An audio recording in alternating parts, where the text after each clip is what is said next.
much. Thank you. I moved to America 12 years ago with my wife, Terry, and our 2 kids.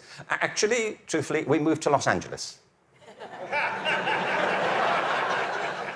Thinking we were moving to America, but anyway, it's a short plane ride from Los Angeles to America. I got here 12 years ago, and when I got here, I was told various things, like, Americans don't get irony. Have you come across this idea? It's not true. I've traveled a whole length and breadth of this country. I have found no evidence that Americans don't get irony. It's one of those cultural myths, like the British are reserved. I don't know why people think this. We've invaded every country we've encountered. I don't know. But it's not true Americans don't get irony, but I just want you to know that that's what people are saying about you behind your back. You know, when you leave living rooms in Europe, people say, thankfully, nobody was ironic in your presence. But I knew that Americans get irony when I came across that legislation, No Child Left Behind. Because whoever thought of that title gets irony. Don't they?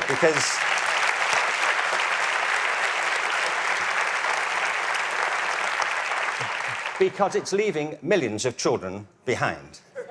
Now, I can see that's not a very attractive name for legislation. Millions of children left behind. I can see that. What's the plan? Well, we propose to leave millions of children behind, and here's how it's going to work. And it's working beautifully. In some parts of the country, 60% of kids drop out of high school. In the Native American communities, it's 80% of kids. If we halved that number, one estimate is it would create a net gain to the US economy over 10 years of nearly $1 trillion. From an economic point of view, this is good math, isn't it? That we should do this. It actually costs an enormous amount to mop up the damage from the dropout crisis. But the dropout crisis is just the tip of an iceberg. What it doesn't count are all the kids who are in school but being disengaged from it, who don't enjoy it, who don't get any real benefit from it. And the reason is not that we're not spending enough money. America spends more money on education than most other countries. Class sizes are smaller than in many countries. And there are hundreds of initiatives every year to try and improve education. The trouble is, it's all going in the wrong direction. There are 3 principles on which human life flourishes, and they are contradicted by the culture of education under which most teachers have to labor and most students have to endure. The first is this, that human beings are naturally different and diverse. Can I ask you, how many of you have got children of your own? Okay. Or grandchildren? How about 2 children or more? Right. And the rest of you have seen such children? Small people wandering about. I will make you a bet, and I'm confident I will win the bet. If you've got 2 children or more, I bet you they are completely different from each other, aren't they? Aren't they? You would never confuse them, would you? Like, which one are you? Remind me. Your mother and I are going to introduce some colour-coding system so we don't get confused. Education under No Child Left Behind is based on not diversity, but conformity. What schools are encouraged to do is to find out what kids can do across a very narrow spectrum of achievement. One of the effects of No Child Left Behind has been to narrow the focus onto the so-called STEM disciplines. They're very important. I'm not here to argue against science and math. On the contrary, they're necessary, but they're not sufficient. A real education has to give equal weight to the arts, the humanities, to physical education. An awful lot of kids... Sorry, thank you.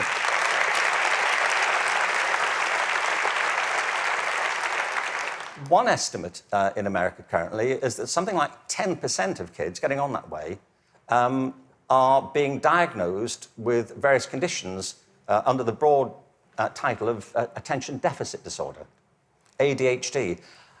I'm not saying there's no such thing. I just don't believe it's an epidemic like this. If you sit kids down hour after hour doing low-grade clerical work, don't be surprised if they start to fidget, you know.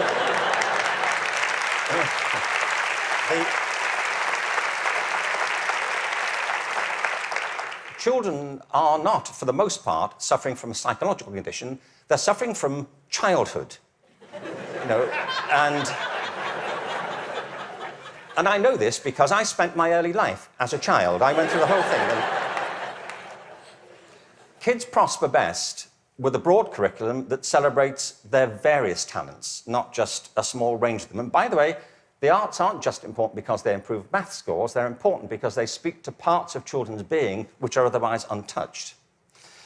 The second... Sorry, thank you. The second principle that drives human life and flourishing is curiosity. If you can light the spark of curiosity in a child, they will learn without any further assistance very often. Children are natural learners. It's a real achievement to put that particular ability out or to stifle it. Curiosity is the kind of engine of achievement. Now, the reason I say this is because one of the effects of the current culture here, if I can say so, has been to deprofessionalize teachers. There is no system in the world or any school in the country that's better than its teachers. Teachers are the lifeblood of the success of schools. But teaching is a creative profession. Teaching properly conceived is not a delivery system. You know, you're not there just to pass on received information. Great teachers do that. But what great teachers also do is mentor, stimulate, provoke, engage. You see, in the end, education is about learning. If there's no learning going on, there's no education going on. And people can spend an awful lot of time discussing education without ever discussing learning. The whole point of education is to get people to learn. A friend of mine, old friend, actually very old, he's dead. That's as old as it gets, I'm afraid. So, but a wonderful guy, he was. A wonderful philosopher. He used to talk about the difference between the task and achievement senses of verbs. You know, you can be engaged in the activity of something, but not really be achieving it. It's like dieting. It's a very good example, you know. There he is, he's dieting. Is he losing any weight? Not really. Teaching is a word like that. You can say, there's Deborah, she's in room 34, she's teaching. But if nobody's learning anything, she may be engaged in the task of teaching, but not actually fulfilling it. The role of a teacher is to facilitate learning. That's it. And part of the problem is, I think, that the culture of, the dominant culture of education has come to focus on not teaching and learning, but testing. Now, testing is important. Standardized tests have a place. But they should not be the dominant culture of education. They should be diagnostic. They should help. You know, if I go for a medical examination, I want some standardized tests. I do. You know, I want to know what my cholesterol level is compared to everybody else's on a standard scale. I don't want to be told on some scale my doctor invented in the car. You know, your cholesterol is what I call level orange. Really? Is that good? We don't know. But all that should support learning. It shouldn't obstruct it, which of course it often does. So in place of curiosity, what we have is a culture of compliance. Our children and teachers are encouraged to follow kind of routine algorithms rather than to excite that power of imagination and curiosity. And the third principle is this, that human life is inherently creative. It's why we all have different resumes. We create our lives, and we can recreate them as we go through them. It's the common currency of being a human being. It's why human culture is so interesting and diverse and dynamic.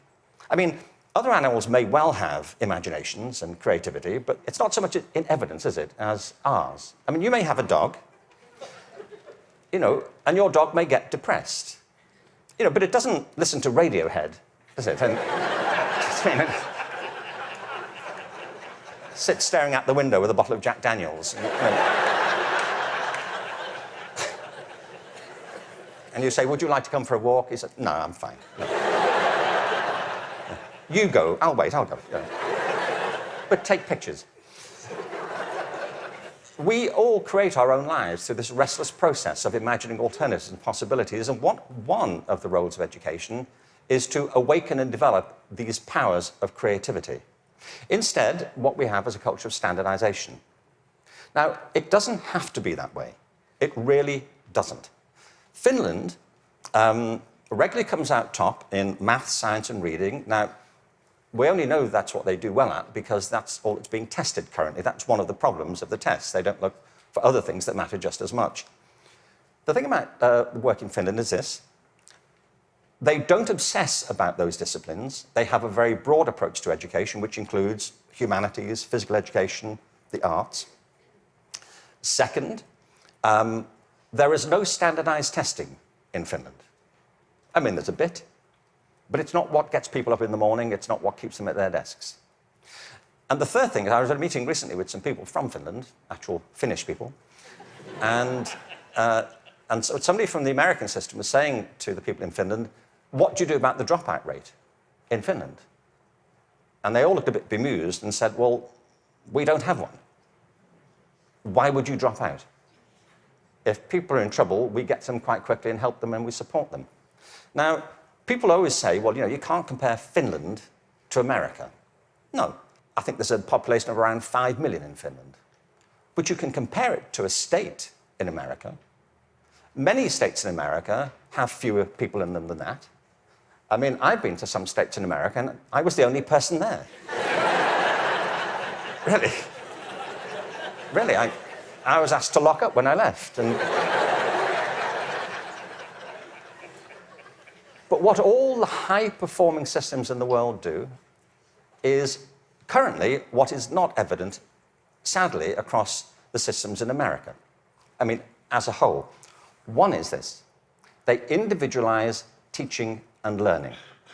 They recognize that it's students who are learning, and the system has to engage them, their curiosity, their individuality, and their creativity. That's how you get them to learn. The second is that they attribute a very high status to the teaching profession. They recognize that you can't improve education if you don't pick great people to teach and if you don't keep giving them constant support and professional development. Investing in professional development is not a cost, it's an investment. And every other country that's succeeding well knows that, whether it's Australia, Canada, South Korea, Singapore, Hong Kong, or Shanghai. They know that to be the case. And the third is they devolve responsibility to the school level for getting the job done. You see, there's a big difference here between going into a mode of command and control in education. That's what happens in some systems. You know, central governments decide or state governments decide, they know best and they're going to tell you what to do. The trouble is that education doesn't go on in the committee rooms of our legislative buildings. It happens in classrooms and schools. And the people who do it are the teachers and the students. And if you remove their discretion, it stops working. You have to put it back to the people.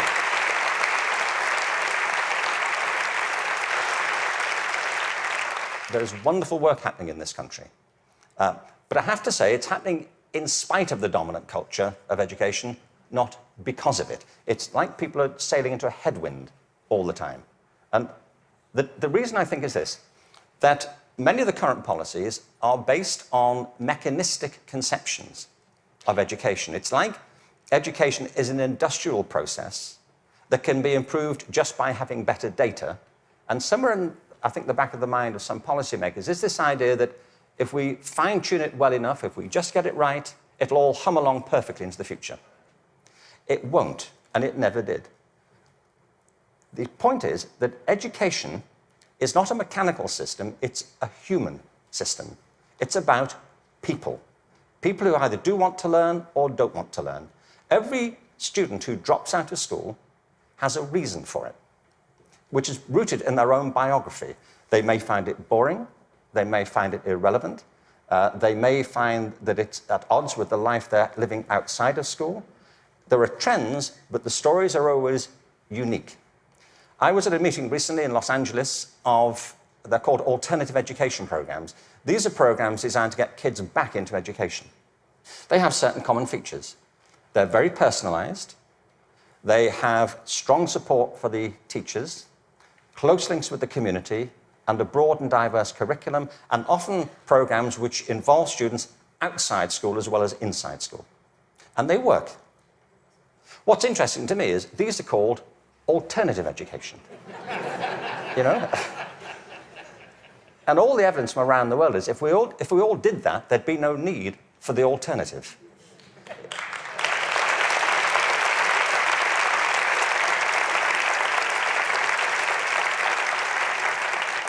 So I think we have to embrace a different metaphor.